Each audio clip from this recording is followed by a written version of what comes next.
Merci de vous joindre à nous aujourd'hui. Pouvez-vous nous parler de votre parcours avant votre expérience de mort imminente?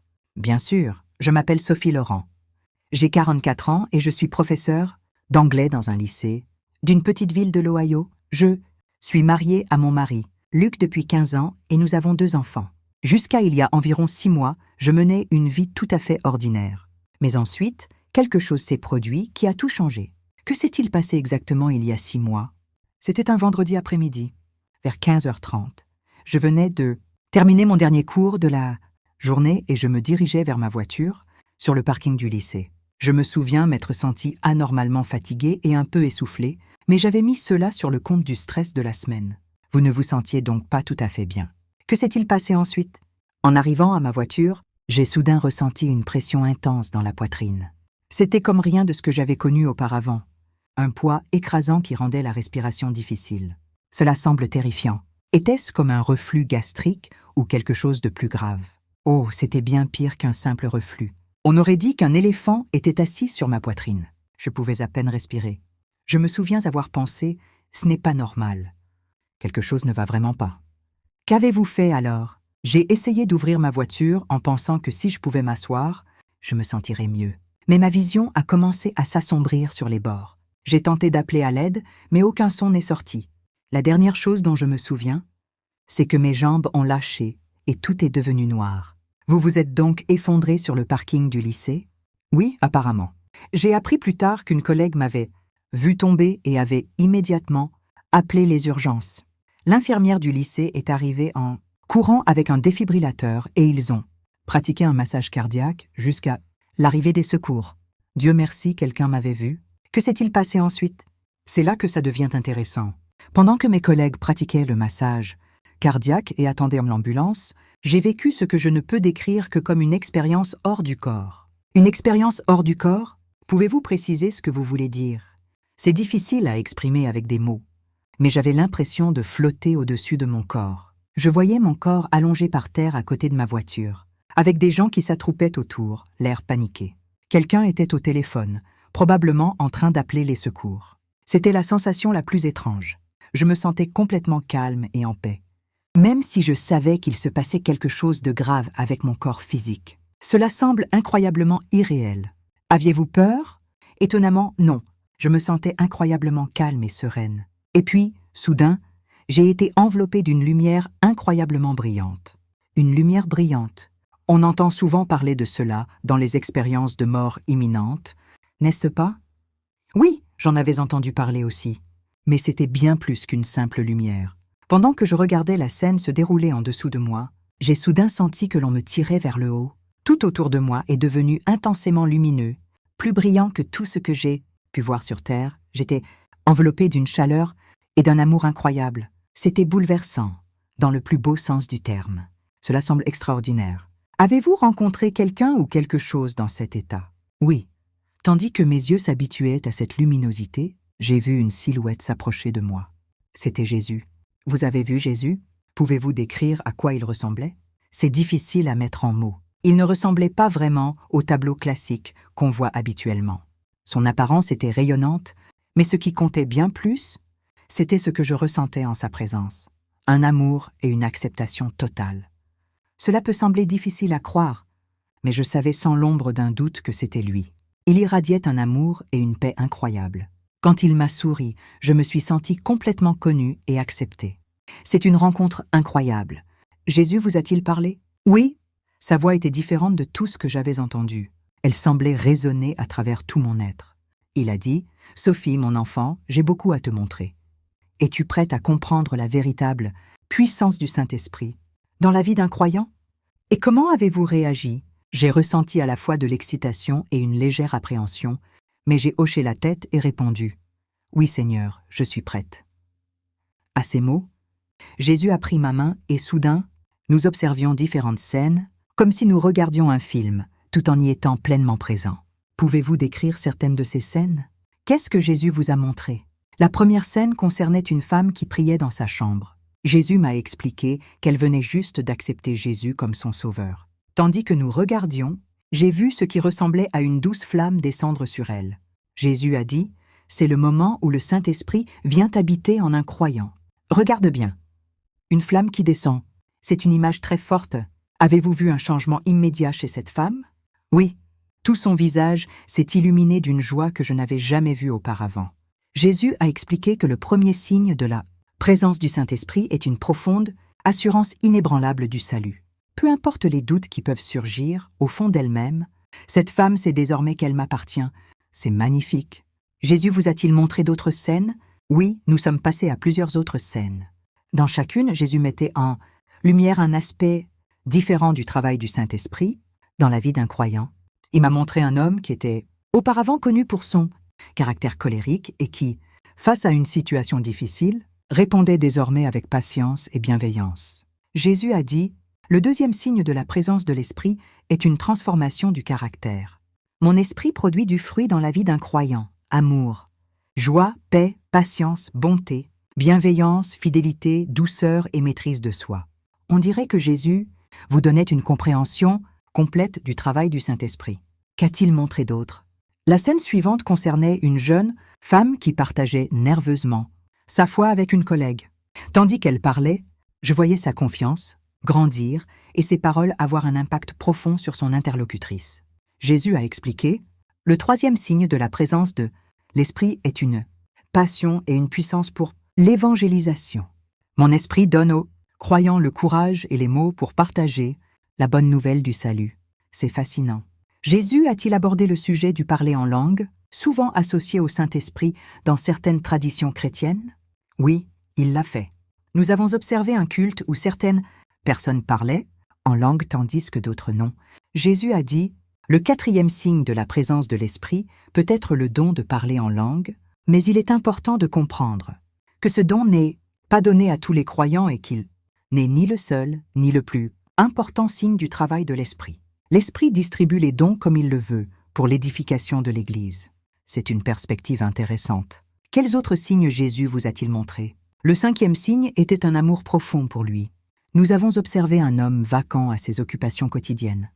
Dans chaque interaction et chaque décision, on voyait son amour pour Jésus transparaître. Jésus a dit « Quand mon esprit habite une personne, il crée un amour inextinguible pour moi. Tout devient centré sur moi. Pensée, parole, action, tout découle de cet amour. » Le sixième signe était la connaissance de la vérité. Nous avons vu un groupe de personnes étudier la Bible ensemble. Tandis qu'elles lisaient et discutaient, la compréhension se lisait sur leur visage.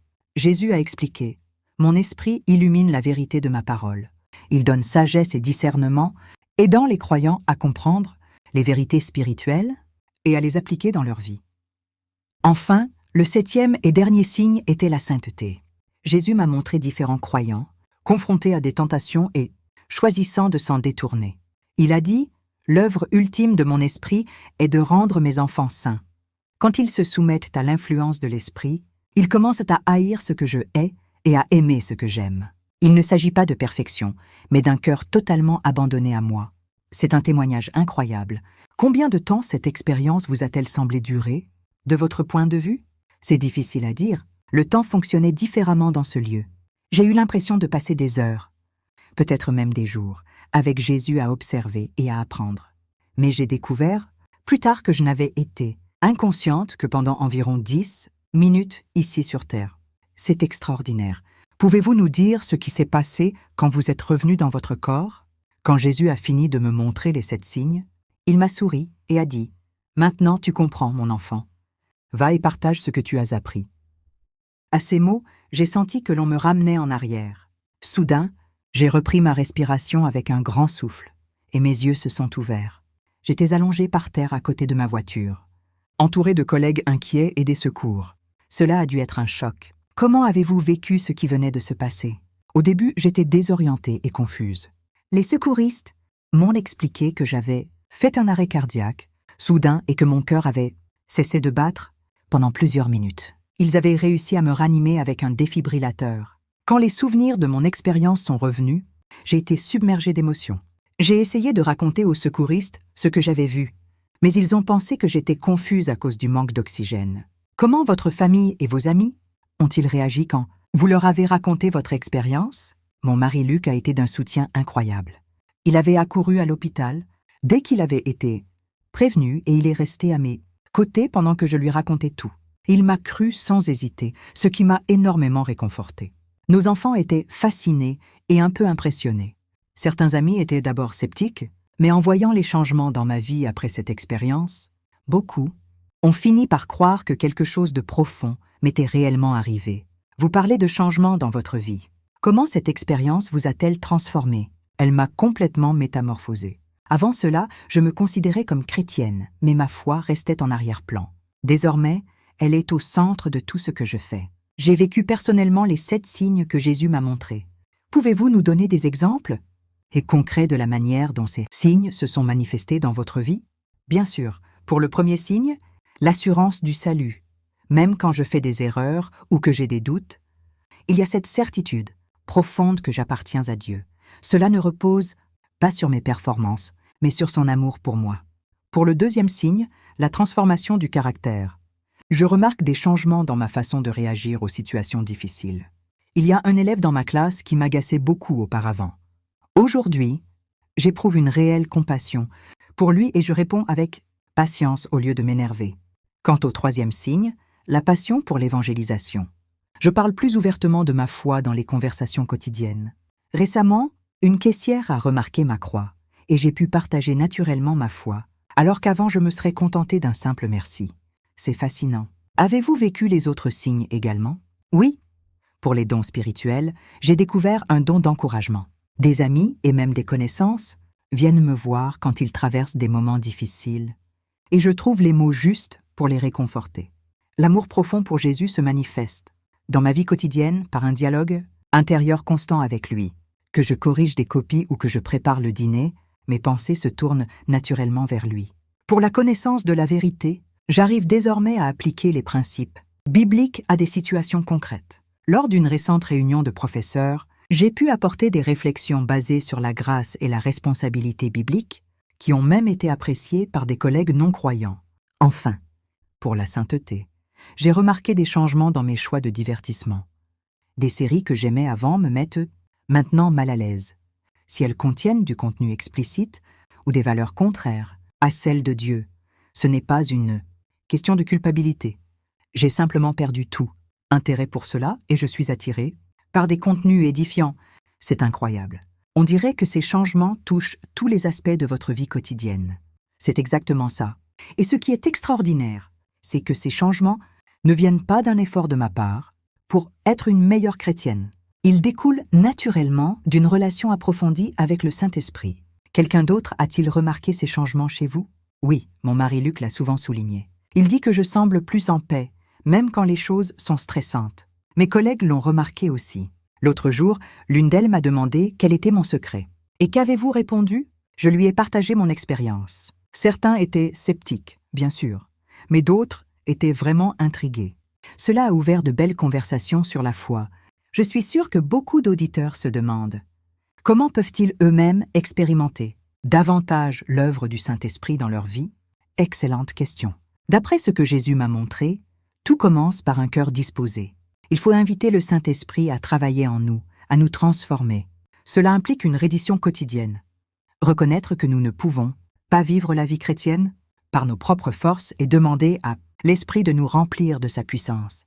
Concrètement, cela peut consister à commencer chaque journée par une prière de reddition en demandant au Saint-Esprit de guider nos pensées, nos paroles et nos actions. Cela passe par du temps dans la parole de Dieu, en laissant l'Esprit en illuminer les vérités. Cela signifie être prêt à obéir quand nous sentons l'Esprit nous pousser à faire quelque chose ou à nous détourner d'autre chose. Il est aussi important de faire partie d'une communauté de croyants qui peut nous encourager et nous tenir responsables. Le Saint-Esprit travaille souvent à travers le corps du Christ pour nous façonner et nous affiner.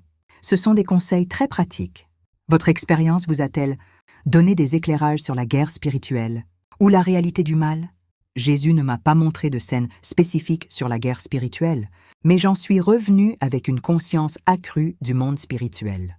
J'ai réalisé qu'il se passe bien plus de choses autour de nous que nos yeux physiques peuvent voir. Ce que Jésus a surtout souligné, c'est que les croyants remplis du Saint-Esprit n'ont rien à craindre.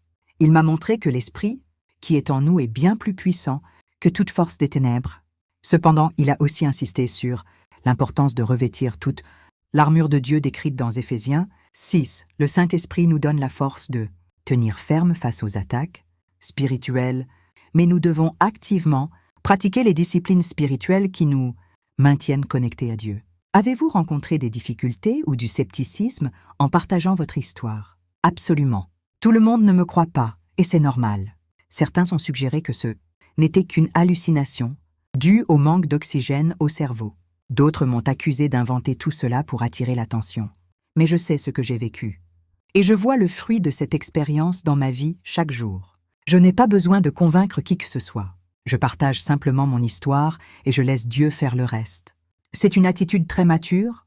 Votre expérience vous a-t-elle donné des éclairages sur ce qui arrive à ceux qui ne croient pas en Jésus? C'est un sujet sensible et je veux être prudente. Jésus ne m'a rien montré de spécifique à ce sujet pendant mon expérience. Ce que je peux dire, c'est que je suis revenue avec un sentiment écrasant de l'amour de Dieu pour tous, les êtres humains. Je crois qu'il désire que chacun vienne à le connaître. Cette expérience m'a donné une plus grande urgence à partager la bonne nouvelle de Jésus, car je veux que tout le monde puisse connaître l'amour et la paix que j'ai ressentis en sa présence. À présent, alors que nous arrivons à la fin de notre échange, comment cette expérience a-t-elle changé votre regard sur la souffrance et les épreuves dans la vie chrétienne? C'est une question profonde. Cette expérience m'a donné une perspective plus large sur la souffrance. Je réalise que notre vie terrestre n'est qu'une petite partie de notre existence éternelle. Toute souffrance que nous endurons ici est temporaire à la lumière de l'éternité. Mais plus encore, Jésus m'a montré comment le Saint-Esprit travaille à travers nos souffrances pour nous affiner et nous rendre plus semblables à Christ. Il ne cause pas nos souffrances, mais il les utilise pour approfondir notre dépendance envers Dieu et développer en nous un caractère divin. J'en suis venu à voir les épreuves comme des opportunités pour que le Saint-Esprit agisse puissamment. C'est souvent quand nous sommes le plus faibles que la force de l'Esprit se manifeste le plus clairement dans notre vie. C'est dans ces moments difficiles que nous avons l'occasion de manifester le fruit de l'Esprit. La paix au milieu du chaos, la joie face à la tristesse, l'amour envers ceux qui nous blessent. C'est une très belle perspective. Pour conclure notre entretien, quel message final aimeriez-vous adresser à nos auditeurs? Je voudrais encourager chacun à chercher une relation plus profonde avec le Saint-Esprit, que vous soyez croyant depuis longtemps ou simplement curieux de la foi. Le Saint-Esprit est la clé pour vivre pleinement la vie que Dieu destine à chacun de nous. Ne vous contentez pas d'une foi de surface. Invitez le Saint-Esprit à travailler profondément en vous.